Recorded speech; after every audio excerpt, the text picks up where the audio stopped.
David Barber Hipp's 2014 book entitled Reflections on the Transformation of Industrial Aurora covers the rise and decline of industry in the city of Aurora, Illinois from the early 1900s through 2010. He divided Aurora's larger companies into 4 sectors: construction equipment, factory and office equipment, pumps and water processing equipment, and other major manufacturers. In February 2015, the Community Foundation produced a video highlighting the construction equipment industry. This video focuses on the factory and office equipment industries. The Community Foundation of the Fox River Valley is producing these videos to honor the many business leaders from our past who helped Aurora grow and prosper during the first 60 years of the 20th century. 4 major firms were involved in the production of factory and office equipment.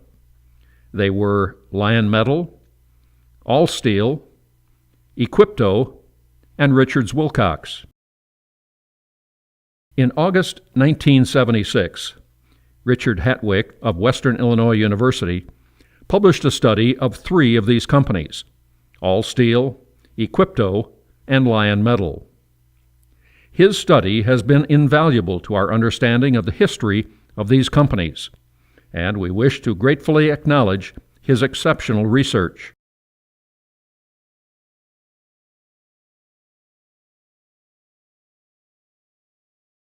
Lion Metal was founded in 1901 when Beverly Lyon Waters purchased $100 worth of equipment and set up a sheet metal shop in the basement of his parents' home in Chicago.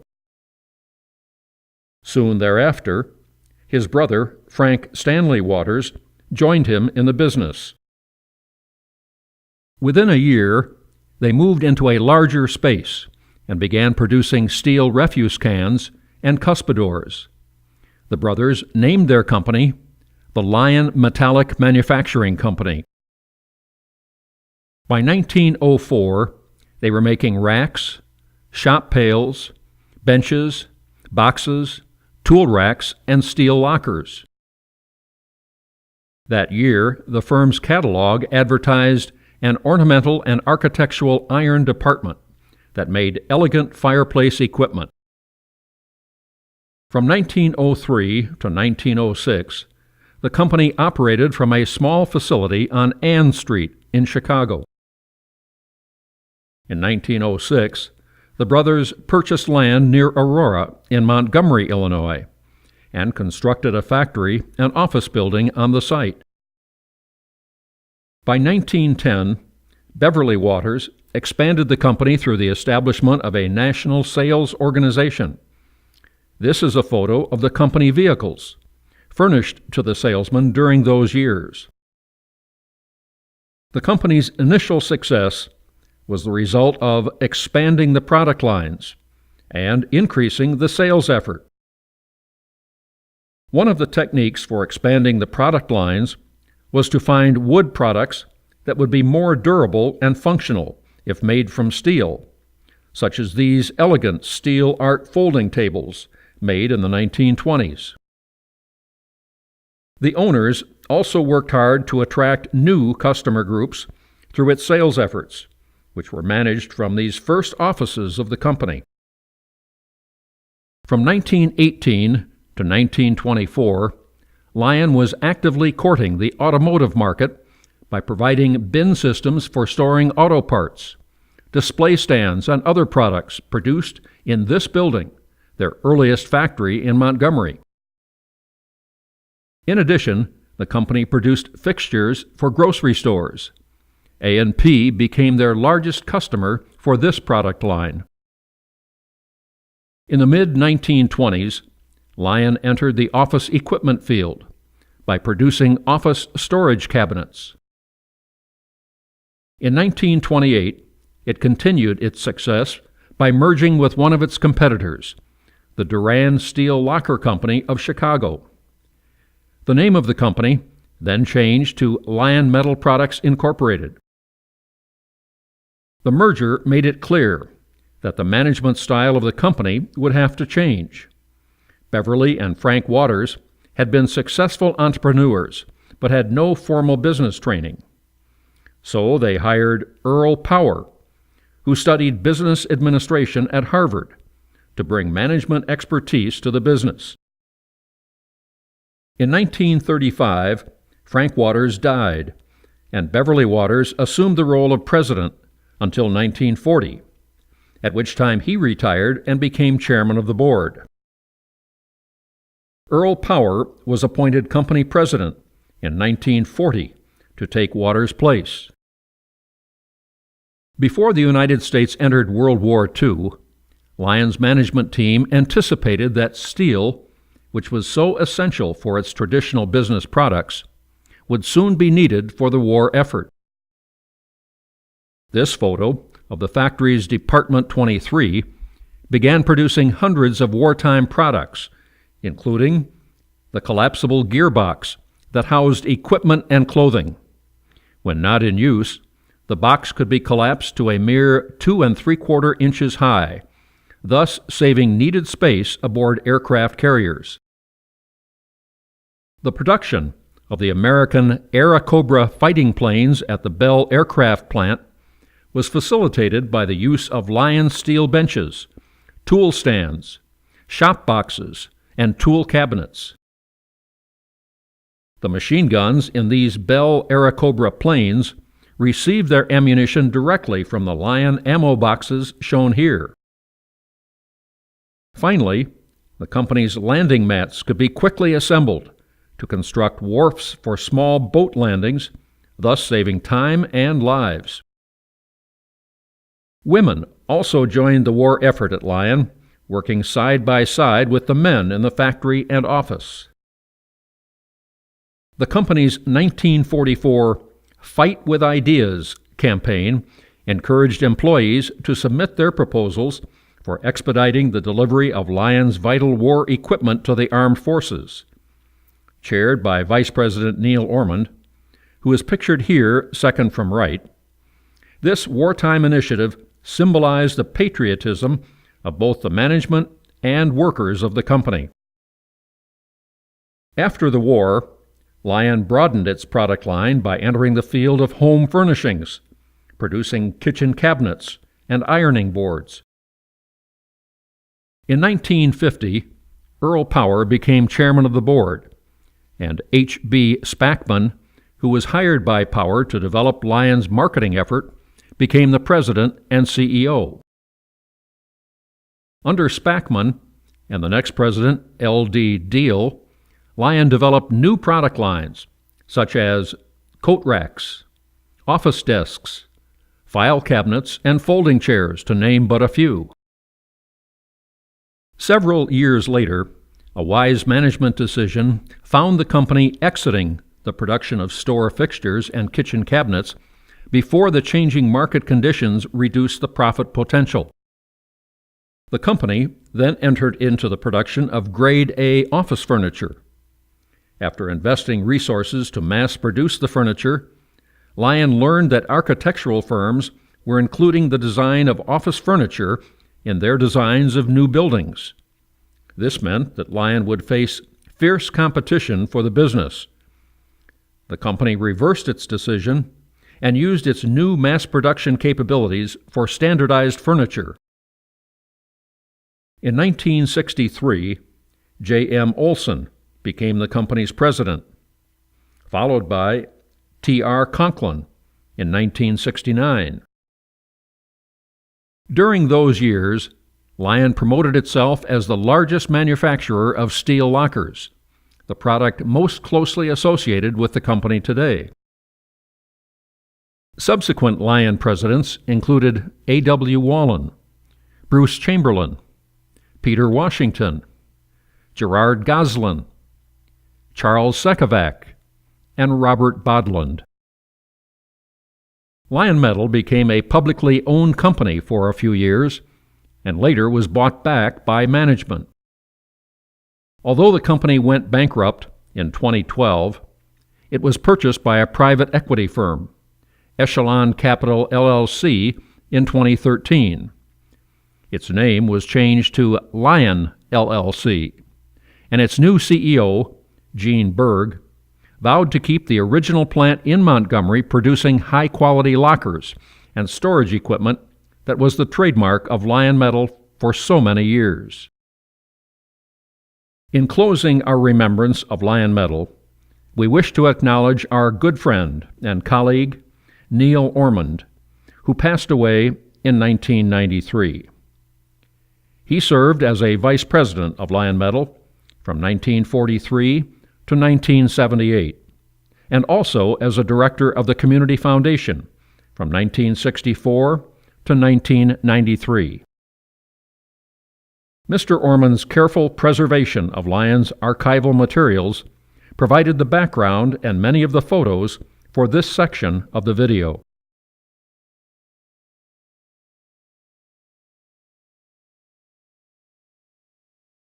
In 1912, the Allsteel Equip Company was founded on Middle Avenue in Aurora by 3 former employees of Lion Metal. In 1914, one of the founders, Charles Lemke, joined with John Cannell, who had been the president of the Aurora Brewing Company, to buy out the other 2 founders. With Cannell as president, the company relocated to Stone Avenue in Aurora that year. 1 year later, the 2 men hired Axel Eriksson from Lion Metal as their plant superintendent. Eriksson was insistent that Allsteel produce only high-quality products, and this became one of the company's major selling points. In 1917, the company built a new factory at the end of Griffith Avenue, near Highland in Aurora. The company then expanded its product line to include stoker housings, water cooler cabinets, boiler jackets, kitchen cabinets, and refrigerated food lockers.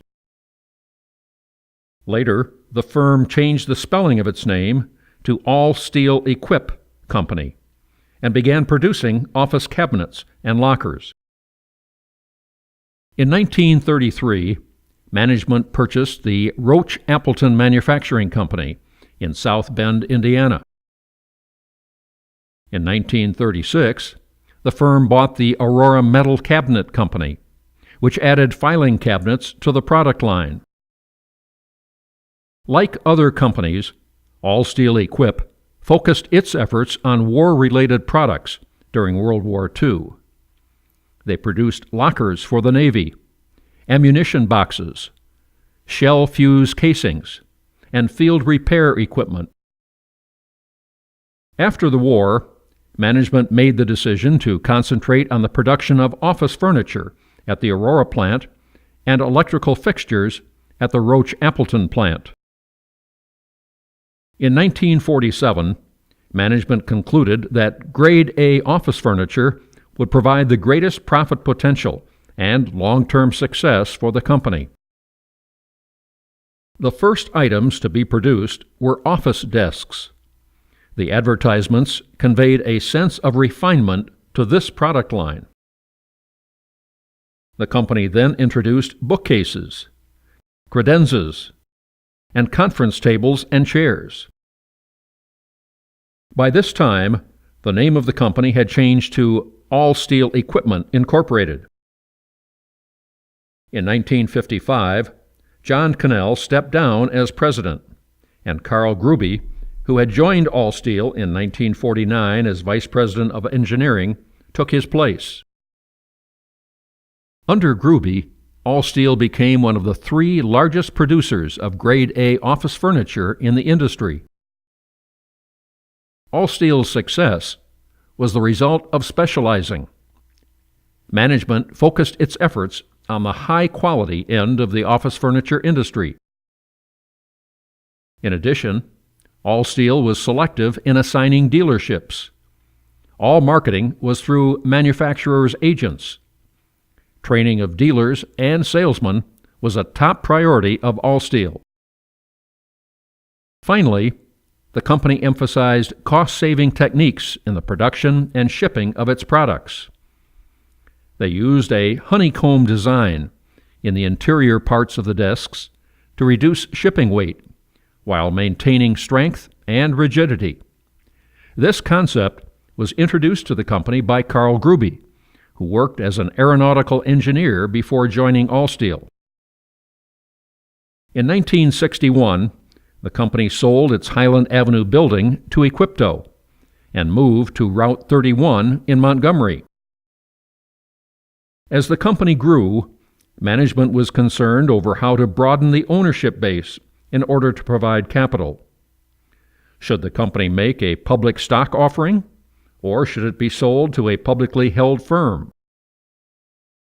The decision was made to sell the company as the controlling stockholders believed the public would undervalue the company's stock. In 1966, the publicly owned CIT Financial Corporation purchased Allsteel. The new company retained the original management team to handle the production and marketing. CIT brought its financial management skills to the process. In 1967, the company pioneered the lateral file, which was a huge success in the product line. In 1973, the firm's name was changed to Allsteel Incorporated. The new owners decided to sell and close the Aurora plant in 1980. The facilities were redeveloped and today serve as a location for numerous smaller companies. In 1987, the company's name was again changed. It simply became known as Allsteel. The headquarters now are located in Muscatine, Iowa. Allsteel is a part of the HNI Corporation, the second largest office furniture manufacturer in North America.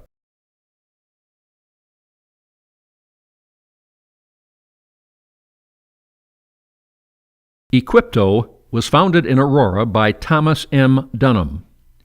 Dunham began his career in 1901, when he began working for the 20th Century Manufacturing Company of New York and London, where he assisted in the sale and development of acetylene bicycle lamps. In 1907, he joined the Hawthorne Manufacturing Company in Bridgeport, Connecticut, where he found great success in the sale of bicycle and motorcycle lamps. He moved to Illinois in 1913 and established the Thomas Dunham Company on Walnut Street, now New York Street, in downtown Aurora. In its early years, the company built sidecars. Later, it produced sports bodies for Ford and Chevrolet cars. In 1920, the company advertised the Symphony, a speed body that fit over any Ford chassis. However, when Ford directed its dealers to only purchase parts manufactured by Ford, Dunham's business was in jeopardy. Shortly thereafter, one of his customers had an immediate need for store shelving. Within days, Dunham designed and produced a high-quality rack of shelving and received the order. This incident changed the future of his company. Dunham always believed it was the hand of God helping him during a difficult time. Dunham changed the name of his company to Equipto, and his core product became adjustable steel shelving. He also began designing bins for auto parts, drawers, and other space utilization products. In 1922, Thomas expanded his business by building a plant at Highland and Cleveland Avenues in Aurora. Equipto's delivery truck advertised steel shelving and store fixtures as the company's main products. Thomas's son, John, joined his father in the family business at a young age. In 1935, Martha Dunham, Thomas's daughter and John's sister, worked in the office of the company, making Equipto a true family enterprise. John inherited his father's entrepreneurial spirit and willingness to adapt to change. After World War II, John thought that a depression would soon follow, and that the production of store fixtures could be profitable. However, the depression did not occur, and he quickly adjusted his thinking by arranging for the production of shelving and fixtures for the growing manufacturing warehouse and shop markets. This change of course saw Equipto move from the position of one of the smaller firms in the industry to one of the largest. Through the years, John and his father continued to collaborate in the design of products that brought success to the company. They are pictured here with John's son, Jack, who also worked for the company. Thomas was president of Equipto from 1907 until 1943, and then chairman of the board until his death in 1964. In 1943, John assumed the role of president of the company. In 1961, the company purchased and relocated to the former Allsteel plant just north of their Highland and Cleveland location. In this photo, John receives the well wishes of Carl Gruby, president of Allsteel, who moved his company to Aucut Road in Montgomery. By the 1970s, Equipto was one of the 5 largest manufacturers of steel shelving for use in industrial shops and warehouses. Throughout the following years, Equipto produced shop and toolroom storage, drawer units, and other office and factory equipment. John was president of Equipto until 1973, and then chairman of the board until 1994. His son, Jack, succeeded his father as president in 1973 and served until 1978, a year before his death. Robert Wallen, an employee of the company, was appointed by the family to manage the company as president from 1978 until 1991. John's sister, Martha, worked for Equipto for more than 60 years. From 1994 until her death in 2004, she held the position of chairman of the board. From 1991 to 2004, the last family member to serve as president of Equipto was Tom Mattias, nephew of John Dunham and son of Martha Dunham. During his tenure, Tom directed the continuing production of high-quality shelving and storage units. At the end of the 1990s, Tom made the difficult decision to close the Aurora facility and move the corporate headquarters to Texas. The company was sold in 2004 and now operates in Totomy, Pennsylvania, producing space utilization systems. The Dunham family built a successful local business and, in the process, became unparalleled philanthropists. The Dunham Fund, a local charitable foundation, continues to benefit the citizens of Aurora and beyond.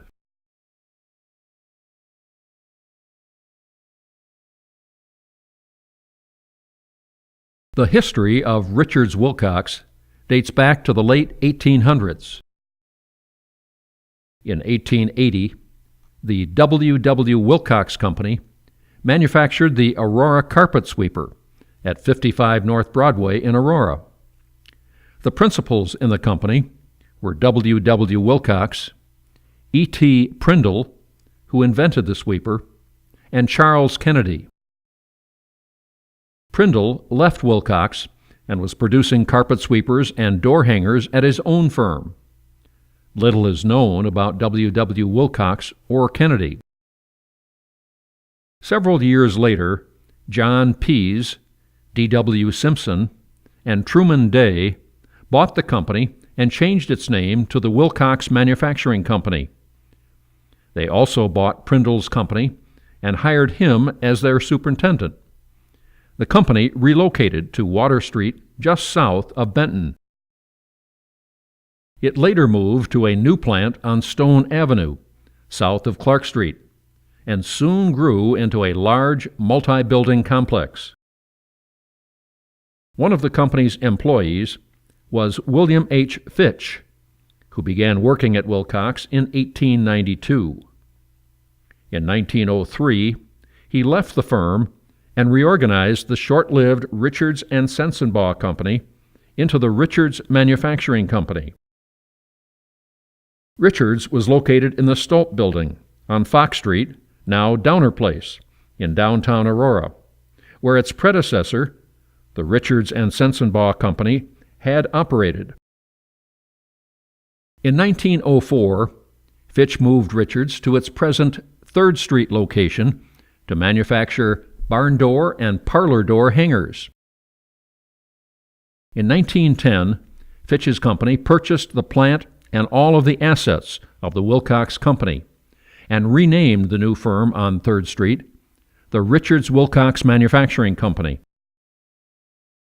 Fitch, who served as president of the company, was a well-known civic leader, having served as an alderman for the city of Aurora and member of the boards of numerous charitable organizations.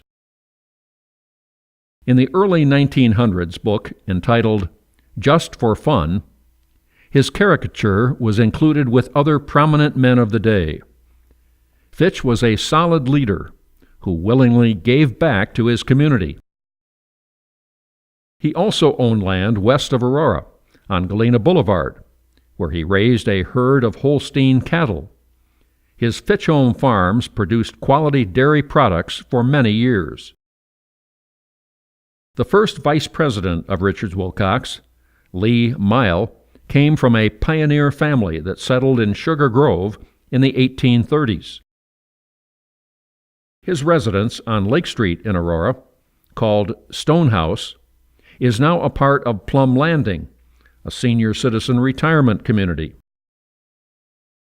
Finally, the first secretary-treasurer of the company, Milton D. Jones, was deeply involved in the life of Aurora, serving as a director of many charitable organizations. His son, Malcolm Jones, joined the firm in 1927 and served as vice president until 1964. He also became a leading civic leader and philanthropist in Aurora. Under the guidance of the new officers, Richards-Wilcox made a variety of products, including a unique folding sled promoted in this 1912 advertisement. The firm's products were designed and produced by men working in the company's factory, which provided needed employment for local men in the 1900s. Teenage boys also were employed by the company during the early years. In the 1920s, the company promoted multifold windows that could turn any room of a home into a porch or sunroom. Hardware for sliding garage doors was a major focus of the company. This 1926 advertisement demonstrated how the doors of a garage could be folded flat against the inside walls for maximum width opening. In 1937, the company promoted its many products and was justifiably proud that its hardware could be found in a majority of famous buildings throughout the country. A few of these items included door hangers and tracks, garage door equipment, overhead track systems, fire doors and hardware, industrial doors and heavy hinges, rolling store ladders, door holders, manual training benches, and grindstones. Following the sudden death of William Fitch in 1947, the board of directors named Gordon Culver to fill the vacancy. In the years that followed, the product line continued to expand. The company engineered systems for folding partitions and doors for school gymnasiums, one of the first of which was installed in 1953 and is still in use in the main gymnasium at West Aurora High School. The company also produced continuous power conveyor overhead track systems for other manufacturing processes, and even systems for transporting crippled children in swimming pools for health and recreational purposes. In 1967, the company was sold to White Consolidated, a large conglomerate. Richards-Wilcox operated as a division of White Consolidated, and later Electrolux, the firm that purchased White Consolidated. In 1998, the company was sold to RGI, an investor group from Norway. In 2004, 3 employees of RGI purchased the company from Dexion, which was a division of RGI. Richards-Wilcox is now back in private hands and continues to operate in Aurora, producing shelving, overhead conveyors, specialty hardware for doors, and metal fabrication.